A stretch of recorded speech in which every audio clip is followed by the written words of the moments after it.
कड़ाके की ठंड में भी रानी अपनी माँ मंजुला के साथ कस्बे के पंचों के दरवाजे पर जाकर अपना दुखड़ा सुना रही थी।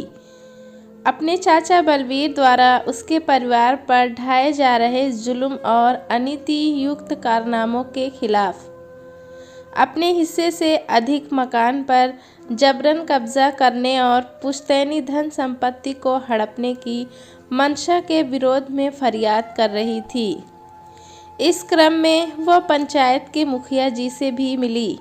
मुखिया जी ने पंचायत में लिखित दरखास्त देने के लिए कहा। उन्होंने आश्वासन दिया कि इंसाफ अवश्य मिलेगा। उसके माँ और बापू को तो अपने धुरंधर व बेईमानी चाचा के खिलाफ अपनी जुबान खोलने की हिम्मत ही नहीं थी, लेकिन उसकी पुत्री रानी ने साहसिक कदम उठाकर उसके विरुद्ध शंखनाद कर दिया था। अधिकांश लोग बलवीर के दुस्साहसिक प्रवृत्ति और उसके कारनामों से परिचित हो चुके थे। रानी बलवीर के बड़े भाई संतोष की सबसे बड़ी पुत्री थी। इसके अलावा एक पुत्री शीला, दो पुत्र क्रमशः पवन और उमेश थे। कुल मिलाकर 6 आदमियों का परिवार था। रानी सांवली तो थी ही, उसके चेहरे पर चेचक के दाग भी थे। इस कारण वह सुंदर तो नहीं थी, लेकिन उसमें अपार हिम्मत थी। उसका हौसला सागर की तरह अथाह था। यही कारण था कि उसका परिवार उसको अपनी जान से भी ज़्यादा चाहता था।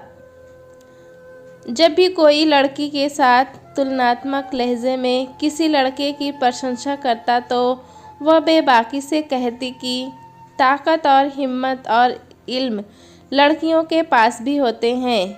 आजकल लड़कियां भी तो हर मामले में लड़कों के साथ कदम से कदम मिलाकर अपने कार्यों को संपन्न कर रही हैं। वैसे रानी भी सज धज कर रहती, भले ही कोई युवक उसकी ओर आंखें उठाकर देखे या न देखे। उसकी रत्ती भर भी उसे परवाह नहीं थी। उसे तो परवाह थी अपने माता पिता की, घर गृहस्थी और रोटी रोजी की, जो मुश्किल से चलती थी। उसके दादा मकान की दूसरी मंजिल पर अपने छोटे पुत्र बलवीर के संग अनिच्छिक के साथ रहते थे। रहते क्या थे, जबरन मजबूर किए हुए थे रहने के लिए। उसका चाचा, उसका दादा अपने समय में उस कस्बे का प्रसिद्ध व्यवसायी था। उस छोटे से बाजार में उसकी शान शौकत और रुतबा थी। उसके बापू मकान की पहली मंजिल पर अपने परिवार के साथ रहते थे। रानी के बापू संतोष भोले भाले साधारण सोच वाले महासंतोषी पुरुष थे। ज़रूरत से ज़्यादा विनम्र थे। न ऊधों का लेना न माधों को देना। उसी का हर तरह से फ़ायदा उसके छोटे भाई बलवीर ने उठाया। बलवीर ने दादा और उसकी सारी दौलत चल अचल संपत्ति को अपने कब्जे में कर रखा था। बुजुर्ग दादा जो जीवन के अंतिम पड़ाव में थे, उसको इतना डरा धमका दिया था कि उसके खिलाफ जुबान हिलाने की हिम्मत भी नहीं उसमें थी। बलवीर लोमड़ी ऐसा धूर्त किस्म का धुरंधर आदमी था। रानी की माँ अपने पति को हमेशा समझाती बुझाती, लेकिन उसके सुस्त दिमाग पर कोई असर नहीं पड़ता था। उसको 2 मुट्ठी अनाज खाने को मिल जाए, वही उसके लिए बहुत काफ़ी था। बरसों पहले कमाने खाने के लिए दादा ने अप्रत्यक्ष रूप से बलवीर ने ही एक पुराना मिल उसके मत्थे मढ़ दिया था, जिसमें गेहूं पीसने, सरसों आदि की पेराई और चूड़ा कूटने की मशीनें थी। दादा के शेष व्यवसाय को उसने हथिया लिया था। मेहनत, मशक्क़त और निगरानी के बल पर उसके परिवार की 2-4 वर्षों तक परवरिश हुई उस मिल से। लेकिन पुराना मिल तो पुराना ही होता है। कालांतर में वह मिल दुर्घटना का कारण बन गया। उस मिल से घर के अंदर जाने का रास्ता था। उस दिन मिल चल रही थी। शीला सब्जी खरीद कर उसी रास्ते से घर जा रही थी। उस रास्ते से थोड़ा हटकर पहियों के बीच में पट्टा घूम रहा था। पुराना होने के कारण अचानक टूट गया। उस पट्टे की लपेट में वो भी आ गई। स्विच ऑफ करते करते पट्टे की चोट से वो गंभीर रूप से घायल हो गई थी। आनन फानन में लोग इलाज के लिए उसको पटना लेकर गए। उसकी हालत चिंताजनक थी। कर्ज लेकर उसका इलाज करवाया गया। परिवार की तत्परता से वह 2 महीनों के बाद स्वस्थ हुई। इस तरह उसकी जान बच गई। मिल के पार्ट पुर्जे बार बार टूटने और घिसने के कारण अक्सर मरम्मत या नए पार्ट पुर्जे बदलवाने की नौबत आने लगी। आमदनी से ज़्यादा मिल की मरम्मत में रुपए खर्च होने लगे। इसके साथ ही कर्ज देने वालों के तगादों से अलग परेशानी हो रही थी। अंत में आजिज होकर औने पौने भाव में मिल को बेचकर कर्जा चुका दिया गया। थोड़े जो पैसे बचे थे उससे उसके बापू ने उसी दुकान में चाय की दुकान खोल दी। इतनी बड़ी दुर्घटना और बुरे वक्त में भी बलवीर ने किसी तरह की ना तो आर्थिक और ना तो नैतिक रूप से मदद की। आंखें फाड़ फाड़ कर दुखद घटनाओं को खामोश होकर वह और उसका परिवार देखता रहा। दादा तो बहुत बुजुर्ग थे, चलने फिरने में भी असमर्थ थे। उस पर भी उसके चाचा की सख्त निगरानी थी। तब तक रानी वयस्क हो गई थी। उसके माता पिता के बाल भी सफ़ेद होने लगे थे। बुढ़ापा उनके जीवन में आहिस्ता आहिस्ता प्रवेश करने लगा था। रानी अपने चाचा के आचरण और कारनामों से क्षुब्ध तो थी ही, जब उसने महसूस किया है कि पहली मंजिल पर भी प्रत्यक्ष अप्रत्यक्ष रूप से उसके रहने वाले स्थानों में भी अनेक तरह की पाबंदियां लगा रखी हैं, तो वह आग बबूला हो उठी। ये अन्याय उसके बर्दाश्त के बाहर था। वो मकान और चल अचल संपत्ति का बंटवारा करना चाहती थी, जबकि बलवीर उसके खिलाफ था। वह किसी भी कीमत पर बंटवारा नहीं करना चाहता था। उसके महासंतोषी बापू ने कभी भी जोरदार ढंग से अपने छोटे भाई के खिलाफ आवाज़ नहीं उठाई थी, या यूं कहिए कि बलवीर का डर उसके दिल में जड़ जमाए हुए था। रानी के दोनों भाई छोटे थे, किंतु चाचा के दोनों बड़े बेटे हो गए थे। बलवीर के जोर जुल्म की आधी रानी को नहीं डरा सकी। वो अपने परिवार के लोगों का आत्मबल बढ़ाती रही, हिम्मत देकर सच्चाई से अवगत भी कराती रही। निरंतर अपनी माँ के सहयोग से जब भी बंटवारे के मुद्दे पर बातें होती, वो खरी खरी बातों से परहेज नहीं करती। पहले उसके बापू और उसकी माँ जो ही इस मुद्दे पर बातचीत शुरू करते तो उसके चाचा और चचेरे भाई डांट डपट कर चुप करा देते थे। दोनों परिवारों में इतनी बड़ी विषमता थी कि सामान्य दिनों में भी चाचा की तरफ लोग पुए पकवान खाते थे और खुशियाँ मनाते थे, और बड़े भाई की ओर पर्वों और त्योहारों में भी सामान्य भोजन ही नसीब होता था। कारण स्पष्ट था कि बलवीर दादाजी की दौलत पर कुंडली मारकर बैठा हुआ था। ऐसी ही परिस्थितियों में बलवीर की अनुपस्थिति में रानी अपनी माँ के साथ दादाजी से मिलकर कुशल क्षेम पूजा। फिर उसने बंटवारा से संबंधित बातें की तो पता चला कि उसके जीवन की सारी कमाई के लाखों रुपए और दादी के कुछ सोने के जेवर, दादी जो 5 वर्ष पहले मर चुकी हैं, उनकी तिजोरी में बंद हैं। तिजोरी वाले कमरे में ताला लगाकर उस पर बलवीर ने कब्जा कर लिया है, जबकि उस धन संपत्ति के दोनों भाई बराबर के हकदार हैं। उसकी नीयत में खोट था। वो चाहता था कि सारी धन संपत्ति उसकी हो जाए। कुछ महीनों के बाद ही दादाजी का निधन हो गया। श्रद्धाक्रम के बाद जब रानी के शुभ चिंतकों ने बलवीर से कहा कि घर द्वार और धन संपत्ति का बंटवारा आपको कर देना चाहिए, तो उसने कहा कि किस चीज़ का बंटवारा करें। घर की ज़मीन तो नाप जोख का मामला है, हो सकता है उसमें कुछ फर्क पड़ सकता है। ये कोई मसला नहीं है, इसको तो अमीन आकर इसका निपटारा कर देगा। जहाँ तक धन संपत्ति की बातें हैं तो महंगाई के ज़माने में एक आदमी की मृत्यु के श्रद्धाक्रम में काफ़ी पैसे खर्च होते हैं। कुछ तो माँ के श्रद्धाक्रम में खर्च हो गए, जो कुछ बचा कुचा था वो पिता के श्रद्धा में समाप्त हो गए। उसकी दलील झूठ और निराधार थी। उस छोटे से बाजार के सभी लोग जानते थे कि बुजुर्ग दादा अपने समय के सफल धनी व्यवसायी थे। इस इलाके में लखपति सेठ के नाम से उस समय मशहूर थे। रानी की मुहिम जारी थी। लोग वस्तु स्थिति से परिचित हो चुके थे। इसके बावजूद उसके सामने कठिन चुनौती थी। उसने मुखिया जी के कथा अनुसार अपने बापू से बंटवारे हेतु पंचायत में अर्जी दायर करवाई। पंचायत के पदाधिकारी ने निर्देश जारी किया कि होली के बाद निर्धारित तिथि पर दोनों पक्षों के लोग पंचायत भवन में उपस्थित रहेंगे।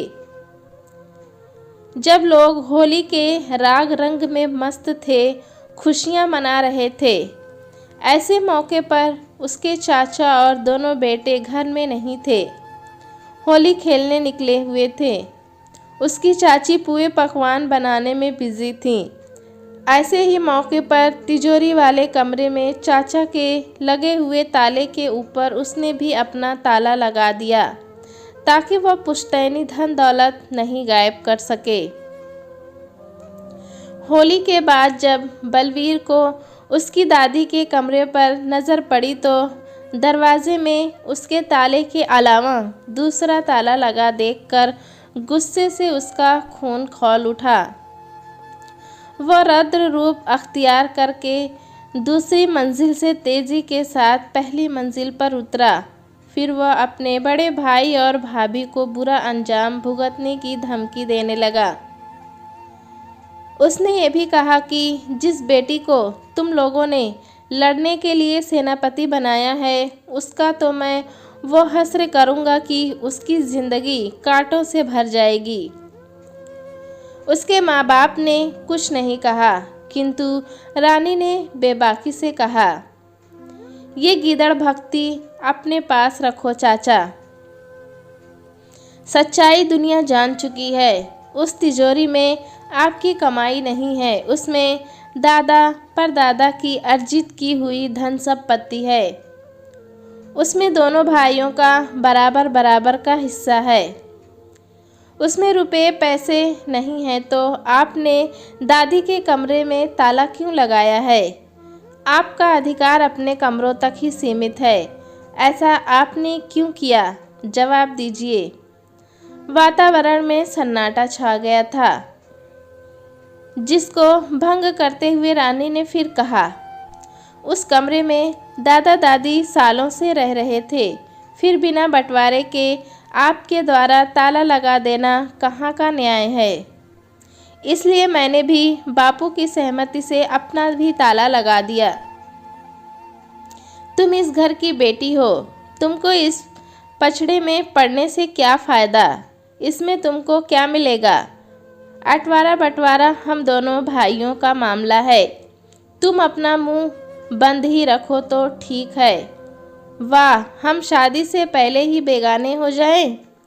मैं भी माँ बाप की संतान हूँ। जब उन लोगों ने खून पसीना एक करके दुख तकलीफ सहकर मुझे पाल पोस कर बड़ा किया, ऐसी परिस्थिति में कोई कपटी मेरे माँ बाप पर जुल्म ढाएगा, उन पर अन्याय करेगा, उनका हक हड़पना चाहेगा और हम आंखें फाड़कर चुपचाप तमाशा देखते रहेंगे? ऐसा नहीं हो सकता है। न्याय के लिए, अपने हक के लिए हम अपनी जान भी दे देंगे, किंतु जीते जी अपने माँ बाप पर किसी को जुल्म ढाने नहीं देंगे, अत्याचार नहीं करने देंगे, ईंट से ईंट बजा देंगे। लड़की हैं इसलिए मत समझना कि हम कमज़ोर हैं। ज़्यादा बढ़ चढ़कर बातें मत करो, सीधे मन से ताला खोल दो। ताला अब पंचायत के सामने ही खुलेगा, दुनिया देखेगी न्याय और अन्याय। ऐसी बातें हैं हमें कानून सिखाने चली है। ठहर, सबक सिखाता हूँ, कहते हुए बलवीर ने रानी के गालों पर 2-4 तमाचे जड़ दिए। उसका बापू जब विरोध करने के लिए आगे आया तो उसकी भी मरम्मत कर दी। घर में महाभारत मच गया।